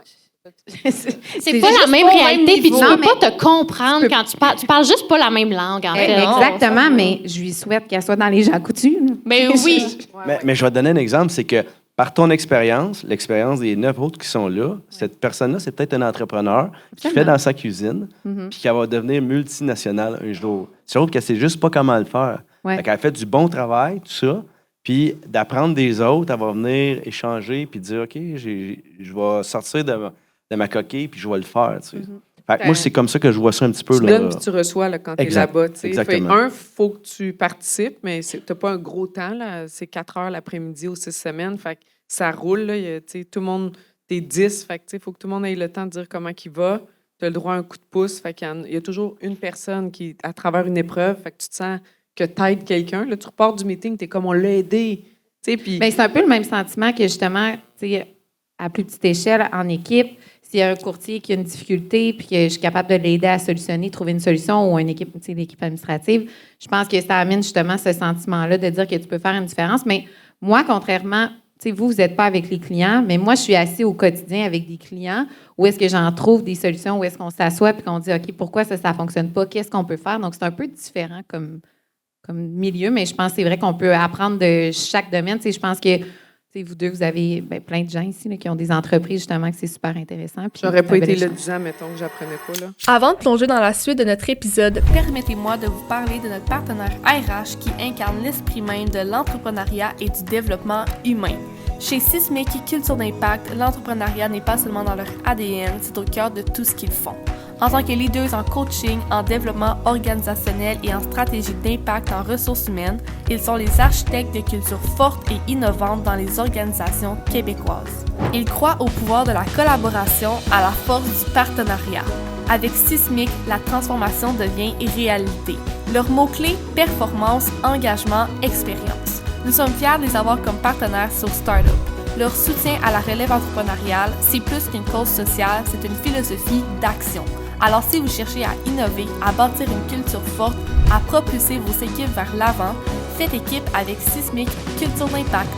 Maintenant, replongeons dans l'inspiration avec cet épisode. Mais tu sais, quand tu essaies beaucoup de choses, tu tombes plus souvent que les autres. C'est une Fait bonne que- anecdote, ça. Mais c'est Ouais. une très belle leçon, puis tu sais, ce que tu décris là, c'est des choses qui peuvent arriver. Je fais pas juste des bons coups. Non, mais c'est vrai, c'est le fun d'en parler. Tu viens de le dire, c'est pas juste des bons coups. Tu as perdu 150 000, là? Ben, plus j'avais mis un down de 50. J'étais jeune, je m'en souviens plus tant que ça. Ben, après ça, on a vendu la maison de Deauville. Claude. Oh! On en a fait un autre bel après. Non, mais c'est ça, l'entrepreneuriat. C'est drôle, là, puis vous dites pourquoi elle raconte ça, mais il n'y en a pas de long fleuve tranquille, il n'y en a pas de chemin facile. Tu sais, toi, tu as vendu ton terrain à Christian. C'est vrai. Non, mais tu sais, quand tu as pris la décision de le faire, t'es rouge, là, tu sais, t'es fonceuse, puis c'était emballant. Mais ça, c'est le volet entrepreneur, puis il faut pas se faire prendre avec ça. Parce que souvent, on fonce vite, puis on regarde pas tous les paramètres, puis il arrive des situations semblables. C'est pas grave. Mais tu apprends à te relever, puis de plus en plus vite, hein, c'est ça? Plus vite, puis on devient plus calme, comme tu dis. Là. Un petit recul, prendre un petit recul là-dessus. Quel est le pourcentage de certitude nécessaire, selon vous, pour prendre une décision? Du 80, du 100, du 60? C'est un Prenez feeling. votre temps. Moi, j'aurais envie de dire que ça se ressent. C'est un feeling. On dirait, oui, il y a les chiffres, évidemment. Tu t'assois, tu regardes si ça fait du sens. Il y a tout le volet fiscalité, comptabilité et tout. Mais je pense que quand tu prends une décision, en tout cas pour moi, là, c'est que ça me parle, tu sais, ça m'anime. Donc, je sais que c'est la bonne chose à faire. C'est un feeling. Je pense que tu as cette fibre-là où tu ne l'as pas. Mais pour moi, c'est ça, je dirais. Ben moi, il faut que je le file, là, tu sais, si je le sens pas. Parce que Bon. même si je fais une mauvaise décision, mais je la file, je vais tellement me débattre, je vais tellement la porter que ça va probablement devenir le meilleur move Exact. que j'ai jamais fait de ma vie. Tu comprends-tu? Parce que tu y crois. C'est dans moi, là, tu sais, c'est comme je le veux, puis je vais le faire. Mais on fait quand même des mauvaises décisions. Et l'intuition, c'est important, mais mettons en termes de data, là, information, il y a une rumeur, je sais pas, une Statistique, une statistique étude, qui dit les grands leaders décident d'être 80% de l'information. Fait que, tu sais, souvent autour de toi, il y a des gens ultra brillants, là, puis là, ils s'acharnent, ils sont dans le détail, puis là, ils poussent, ils poussent, ils poussent, ils poussent. Pendant ce temps-là, le monde sont rendus tellement plus loin parce qu'ils veulent le détail du détail, ils ne suivent pas leur intuition. Fait que 80% avec l'intuition, là, on devrait aller de l'avant, puis si on se trompe, on se trompe. Mais tu sais, ne perdez pas trop de temps. On perd du temps, en fait, à vouloir que ça soit parfait. À vouloir que ce soit parfait. Ben, à vouloir que ça soit parfait, tu sais. Je suis bien d'accord avec ça, à vouloir être sûr. Écoutez, je pense que le temps file et je crois il est bien quelle heure? qu'on... Ben, selon ma montre, 20h27. Et je crois qu'on a commencé à être 22. Ce qui veut dire qu'on en est pas mal rendu à notre période de questions. On voulait vraiment vous laisser le temps de justement connecter avec nos invités. Soyez bien à l'aise. On veut vraiment que vous puissiez... Oh! Non. Hey, Marilyn, à Marilyn, ça Hey, va? non, non, Allez. rempli de bonnes intentions. Ça va vite, par exemple. Bon. Alors, on en revient. Sophie? On a eu peur, on a eu chaud, là. Sophie est venue te sauver. Non, je voulais la voir, là. Ah. Ce saut-là, c'est la première employée de Dermapur, il faut le dire, qui est dans la salle juste ici, qu'on porte dans au les fond de notre Dans les cœur. 5 premières, Dans les 5 premières. So est arrivée après un deck en marketing, puis elle dit, peux-tu faire un stage ici? Ah oui. J'ai dit, écoute, on ouvre à Québec la semaine prochaine. On a fait une chambre dans la clinique. Ça, c'est les clés. Tu t'en vas ouvrir Québec? Tout un stage. T'avais quel âge, Sophie? Oh. 11 ans. Elle allait me porter à ensemble. l'école quand j'étais Maintenant, petite. on a travaillé avec Apiculture, puis elle est rendue chez Apiculture. Mais je suis happy pour eux autres. Oh. Bref, belle petite anecdote. Alors, revenons-en à notre période de questions. Mais tout d'abord, c'était vraiment le fun de vous jaser. Ça passe vite. Avec 3 invités comme vous, on pourrait être assis longtemps. J'espère que ça a passé vite. Pour vous aussi, d'ailleurs. Et là, Joanie, elle est où? Elle est là. Ah, OK. Est-ce qu'on pourrait peut-être avoir un micro, mettons, pour les questions qu'on voudrait? Ah! Vous voulez qu'on les passe? Non, on a des micros. Il y a des petits micros fils. qu'on voit pas, mais qui sont là. Alors là, soyez bien à l'aise. Est-ce qu'on a des questions dans la salle pour nos invités? Oh, Éric, vas-y, lance la balle. Non, c'est Notre why. Oui, votre why, qu'est-ce qui vous fait lever le matin? Bien, si je peux commencer. Mon why, c'est vraiment, tu sais, en créant l'agence, je vais te regarder, c'est toi qui as posé la question. Donc, en créant l'agence, en tout cas pour moi, de mon côté, ça a vraiment été de faire une différence, laisser ma marque. Avant d'avoir un enfant, je voulais créer une fondation parce que je me disais, si j'ai pas d'enfant, je vais pouvoir laisser quelque chose. Je pense que c'est de faire la différence. Tu sais, des propriétés, nous, on peut en vendre 300 par année, mais les gens, ça peut être la seule dans leur vie, mais c'est de créer une belle expérience que eux, ils ont un courtier à se souvenir, puis c'est toi. Puis c'est justement de faire que cette transaction-là, elle se passe de la bonne façon, qu'elle se passe en toute quiétude pour eux, qu'il y ait un bon souvenir, une belle expérience. Puis je pense aussi que moi, mon plus grand rêve, là, vraiment, mon why, c'est que la journée où est-ce que moi, je suis plus en immobilier, mais que LD Agence existe toujours. Donc, c'est d'avoir une bonne équipe, c'est de la faire grandir, c'est de trouver les bons alliés. Donc, je dirais que c'est ça mon why. Un beau why. Moi, dans le fond, ma valeur première, c'est la famille. Ce que je bâtis, mon entreprise s'appelle Construction Christian Bello. Puis, je tends à l'appeler maintenant Bello, bâtisseur de patrimoine. Chaque jour de ma vie, ce que je veux, c'est une famille forte, une famille unie. Puis, pour moi, un patrimoine familial, un legs, un peu comme LD, mais pour moi, c'est une famille forte. Forte d'amour, mais forte aussi en bien, en valeur, ou en solidité, ou en sécurité, on va dire.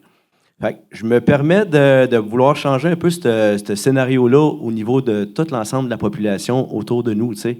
Parce que de vendre des maisons, c'est un bien qui prend de la valeur, qui pour moi fait partie du patrimoine.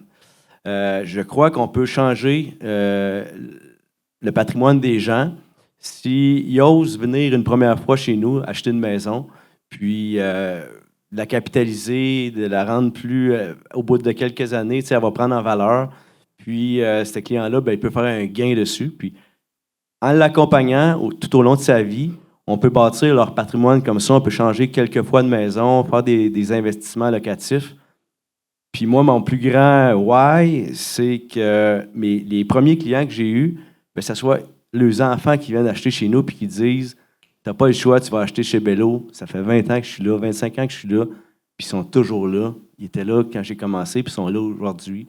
Tu sais, c'est fort, c'est riche. Ça, je le vis, moi aussi. Tu sais, j'ai des gens que c'est les parents, puis là, c'est les enfants qui achètent leur première maison avec moi, puis c'est tellement gratifiant, puis c'est la plus belle paye au monde, là, on s'entend. Exactement.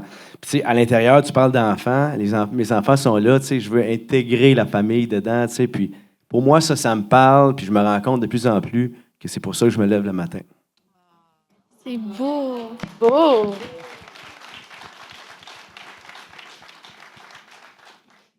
Moi, mon why, ça a toujours été d'aider les gens avec leur confiance en soi.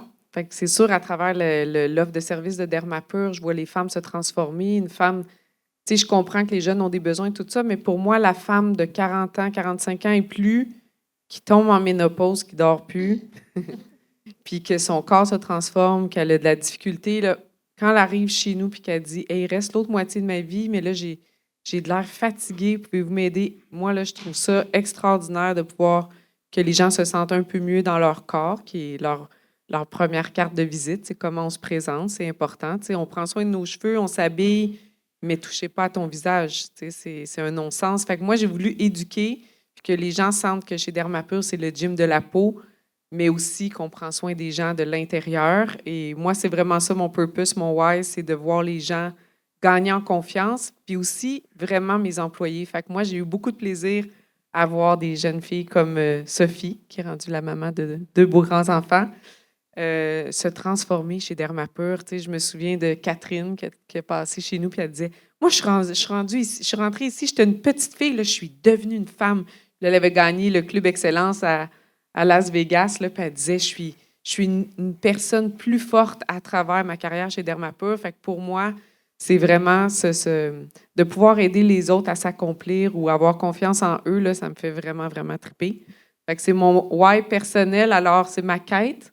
À mesure que la grande compagnie grandit, est-ce que j'ai encore cet impact-là sur les gens qui m'entourent, sur les patients à travers l'histoire de Dermapur, que je ne contrôle plus à 100% maintenant? C'est tout un groupe, on a un board et tout ça. Donc, comment j'ai cette touche-là, puis j'ai mon why, tu sais.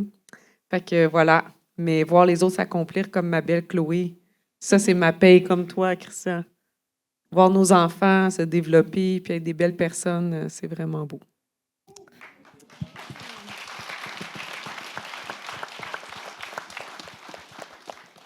Merci Marilyn, Christian, Cassidy. Est-ce qu'on a d'autres questions? Jay? Il y en a 3. Oh! J'ai vu en premier, au fond. Vas-y. Je sais pas c'est qui, je vois pas bien. Dans le groupement des chefs, il m'avait dit « deviens dispensable ». Devient Un seul dispensable. conseil, le plus vite possible, devient dispensable. Tout ça doit rouler sans toi.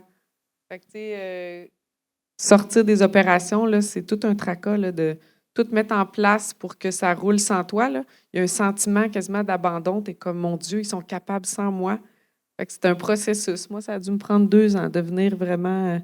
quand j'ai pris la décision de dire, là, ça roule sans moi, puis on avait 3 ou 4 cliniques dans ce temps-là, puis je me disais, s'il m'arrive quelque chose, il faut que ça roule. Mais Karine a tenu le chéquier, fait que ça marchait.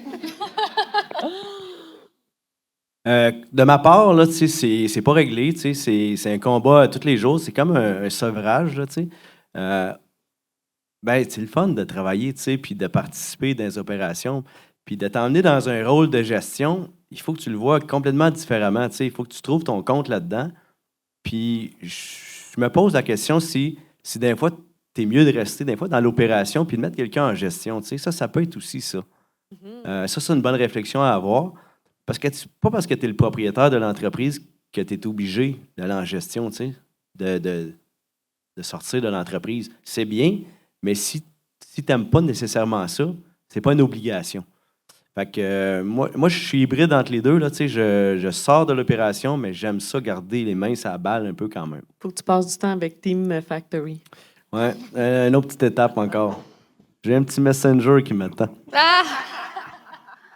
C'est bien, ça, c'était une bonne question. Merci. Prochaine question. Mais c'est là, de mon côté, là, si je peux répondre, moi, je suis encore sur le terrain, puis j'aime ça. C'est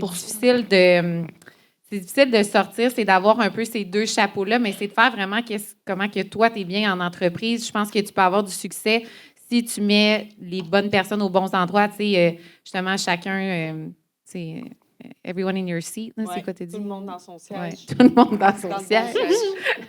Exactement. Puis je trouve ça intéressant, mais je dirais que c'est vraiment de bien t'entourer, d'avoir justement, moi, pour gérer, exemple, côté administration, je vous ai parlé de Anne. Donc, tu sais, pour faire la gestion, si jamais il y a une fille qui ne peut pas rentrer, de déléguer les choses que tu peux déléguer. Mais je pense que quand ton entreprise est en croissance continue, de te sortir totalement, du moins pour mon domaine, c'est pas possible.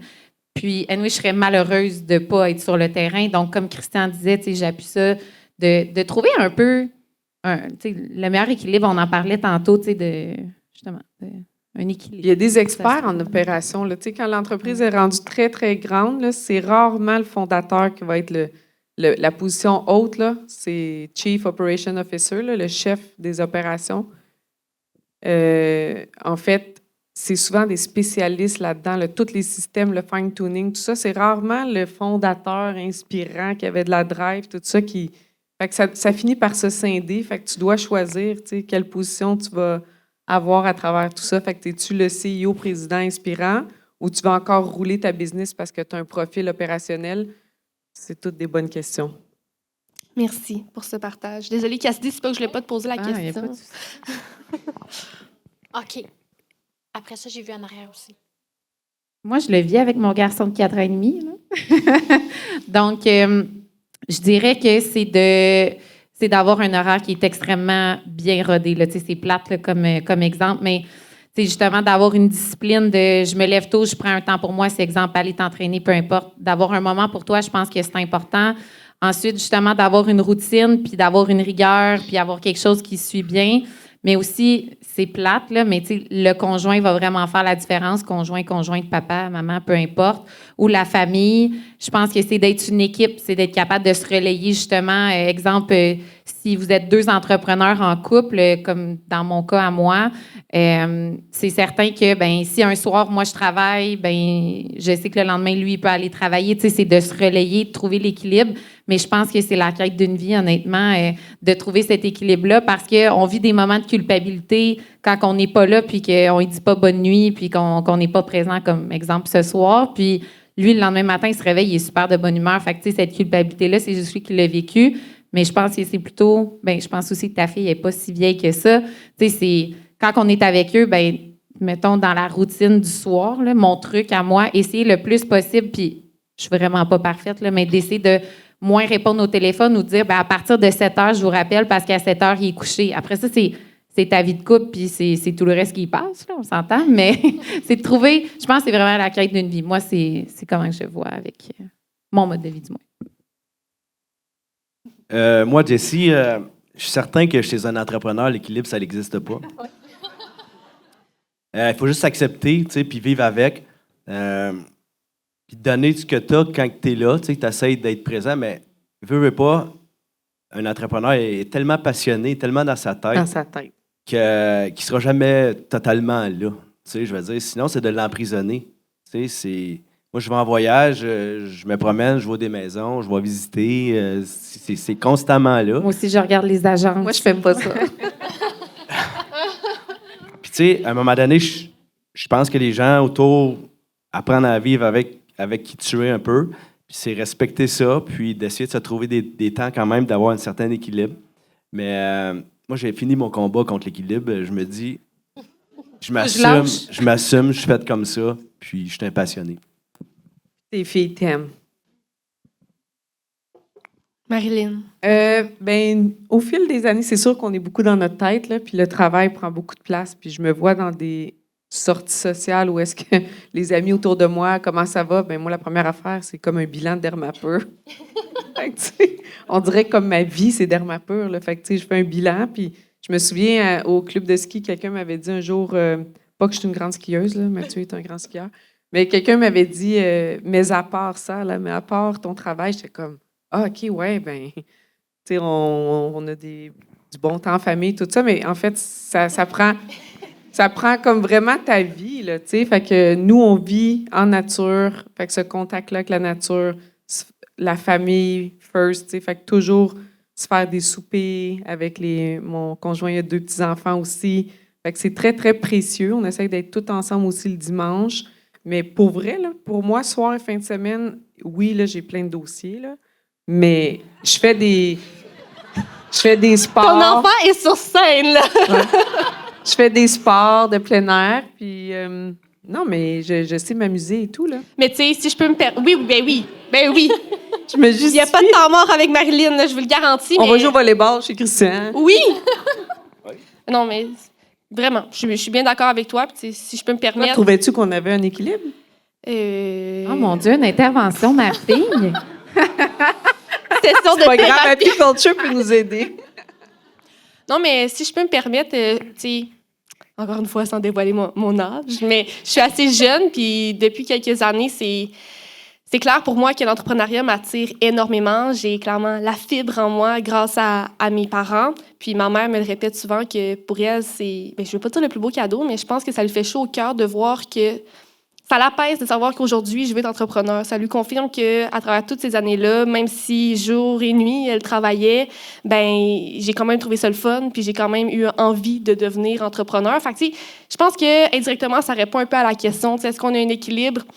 Oui, dans le sens qu'on a notre équilibre à nous. Le travail, ça fait vraiment partie de notre quotidien. C'est vrai, on s'assoit à table, on en parle, puis tout ça, mais Mathieu est là, mon beau-père, le copain de ma mère, puis tu sais, on est tout aussi passionnés de Dermapur qu'elle est. Il est entrepreneur aussi. Ben oui, Mathieu aussi. On va faire un sponsorship comptoir design ici à l'arrière. Vous avez besoin de comptoir pour votre cuisine? En marbre, en quartz, tout ça? Mathieu Routier. Il est très occupé présentement, par exemple. Toujours prêt pour de nouveaux clients. Mais tu sais, c'est ça.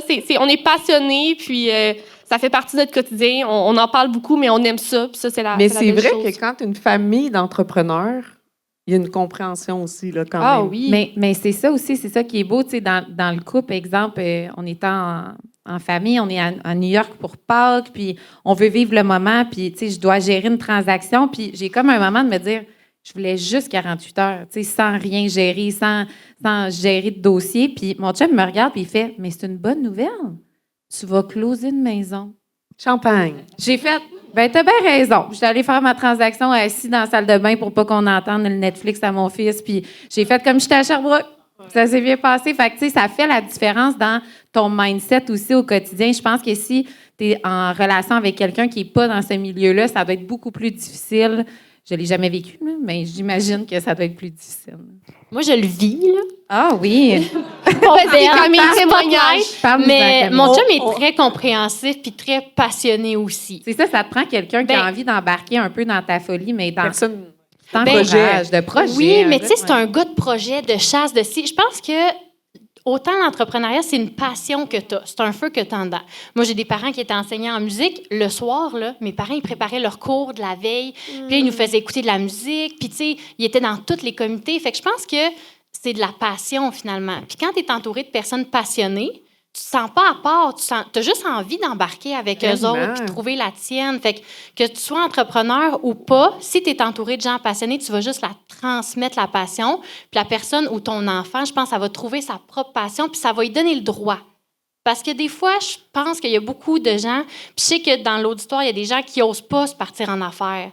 Il y en a beaucoup qui nous écrivent dans les DM « Hey, j'ose pas, tout ça, tu sais, j'ai une famille et tout », mais comme ton enfant, s'il te voit t'épanouir, c'est vrai que tu n'es pas tout le temps là, puis tu n'es pas 100 puis ta tête, là, tu sais, le téléphone, tu n'es vraiment pas tout le temps là, mais au moins tu as une passion puis tu as un feu, puis quand tu réussis quelque chose, il y a de quoi en dedans qui s'allume puis qui fait que ton enfant, je pense qu'il le voit puis qu'il a envie de reproduire ça pour lui-même après ça, sans faire la même action. Mais c'est beau ce que tu dis par rapport à la passion, parce que là, nous, on est tous des entrepreneurs, ou tu sais, Chloé qui veut devenir une entrepreneur, mais tout ce qu'on parle, ça ne s'adresse pas juste aux entrepreneurs, c'est la passion, tu sais, puis il y a des intrapreneurs, il y a plein de gens qui changent les choses dans les entreprises des autres. Fait que, tu sais, puis ça va prendre leur vie, puis ça va prendre du temps et tout ça, là, mais la passion, c'est vraiment un fil commun. J'aurais une petite question, moi. Pourquoi tu me regardes? C'était pour la permission. Oui, vas-y. Dans le fond, c'est Jessie, je m'adresse à toi, qui est fièrement devenu entrepreneur depuis peut-être quelques mois, voire un an, pour Construction Morin. Mais comment tu entends ça, ces beaux discours-là là, d'équilibre, là, puis toi, tu rentres dans le domaine là, officiellement? Là?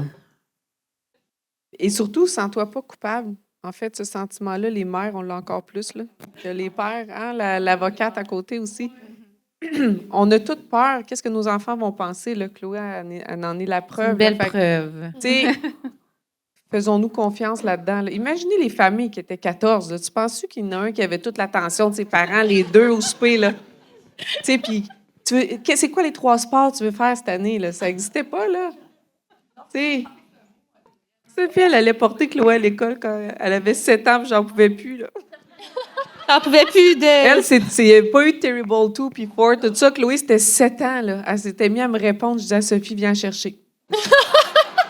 J'étais une mère monoparentale, là. J'étais comme, j'en peux plus, elle dit, je vais la voyager à l'école. Ah, Elle mais m'a quittée pour être entrepreneur.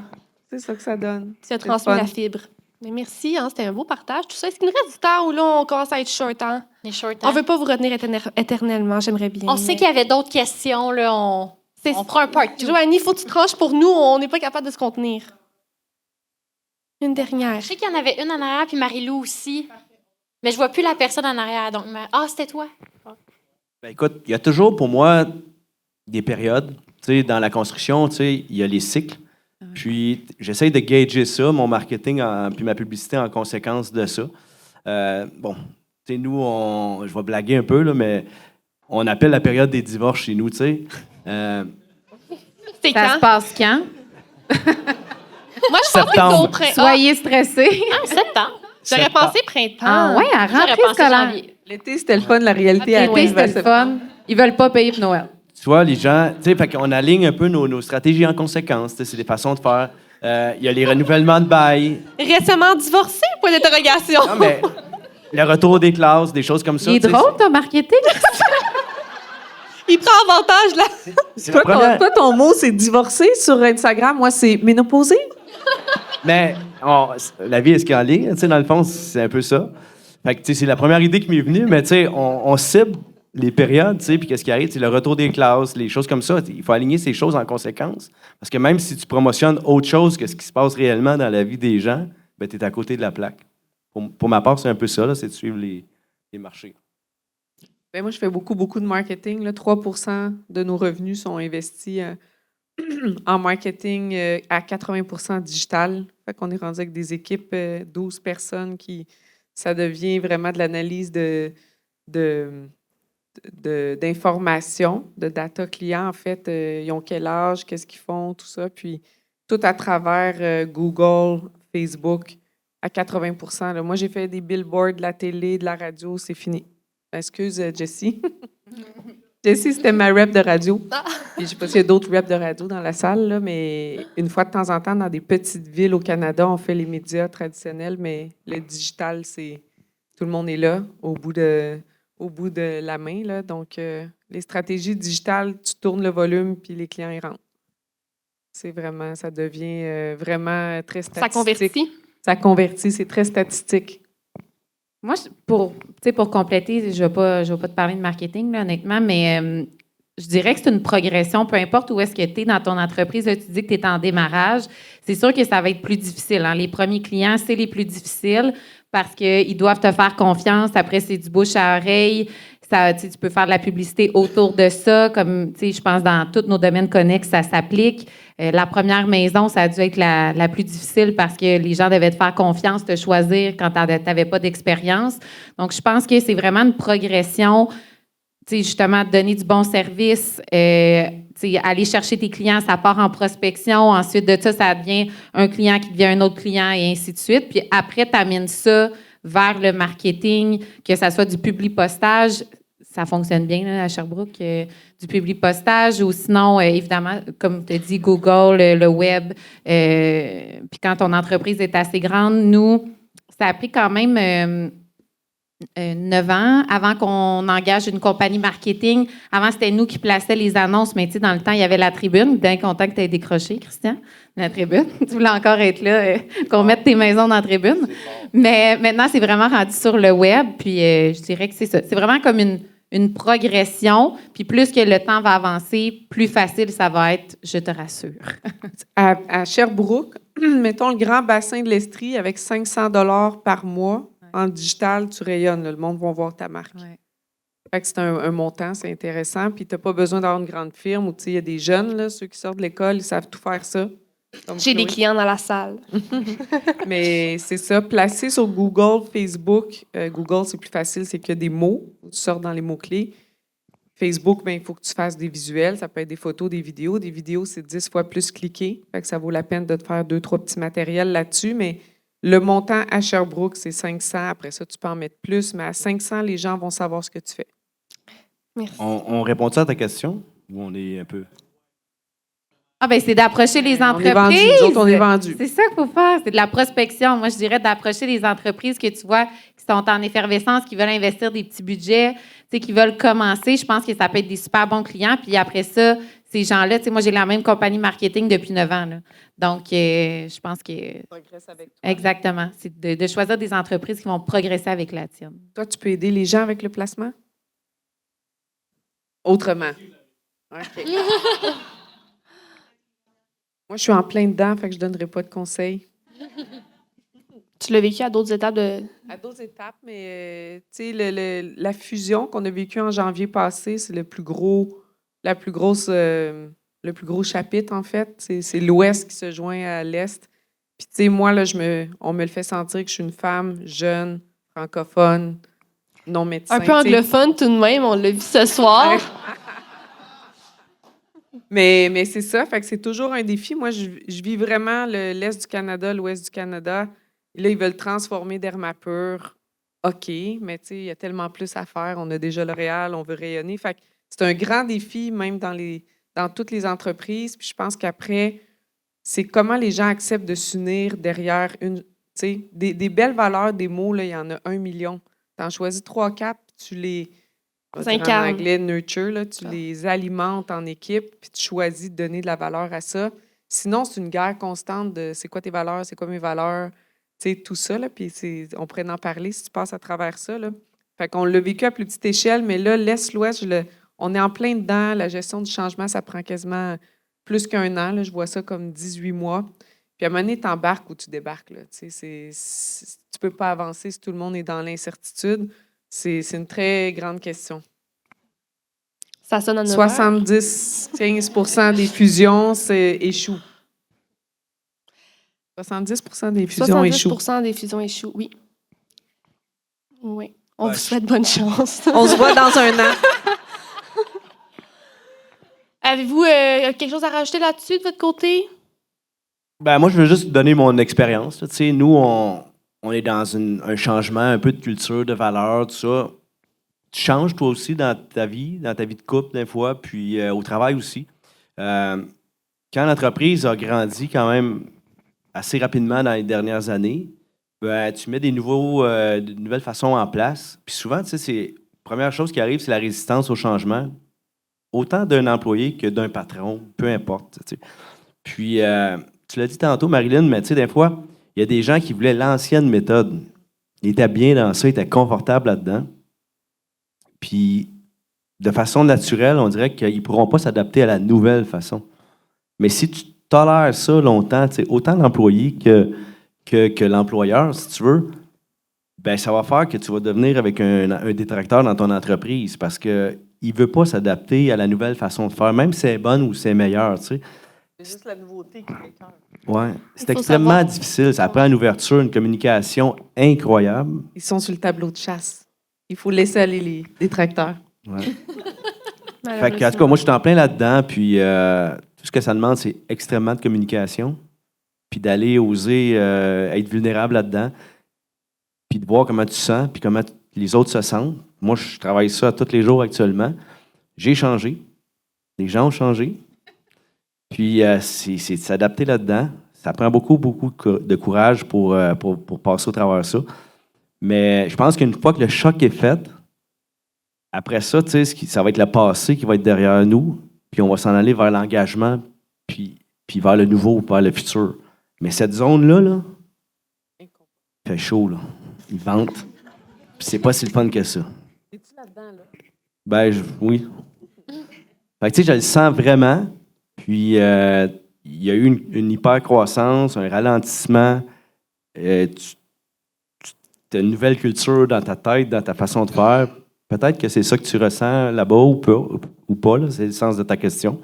Mais courage, patience, puis communication. Cassidy? Mais je pense qu'ils ont super bien répondu. Ouais. Ça me sert pas à grand-chose d'en rajouter. Là. Ben. Mais c'est ça, c'est vraiment c'est la communication, d'être ouvert d'esprit. Puis justement, ces changements-là, souvent, ils arrivent pour une bonne raison, c'est de faire confiance au leader de l'entreprise. Mais le leader aussi, souvent, il est rétractaire justement à ces changements-là. Donc, tu sais, je pense que c'est un travail d'équipe d'avoir une ouverture de la communication puis de te dire que c'est pour le mieux.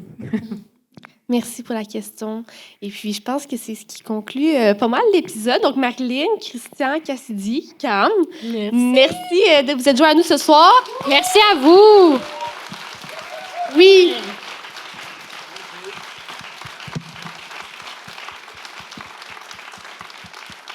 Merci d'être tous restés pour la période de questions. Tu sais, d'habitude, dans les conférences, des fois, les gens se lèvent, ils s'en vont. Vous êtes Ben tous oui, je encore vous là. trouve On est bon, très là. reconnaissants Je vous de regarde ça. dans mon angle mort, je suis comme ça bouge-tu, ça bouge pas trop. Il y en a qui veulent bouger, en tout cas, c'est sûr. Mais merci de vous être joints à nous. J'espère du plus profond de mon cœur que ça vous a plu ce soir. Qui sait, il y aura peut-être d'autres formules dans le futur. Merci à tous nos partenaires de la soirée aussi qui ont été de la partie. Et puis, je vous souhaite une excellente fin de soirée. Merci. Bonne soirée!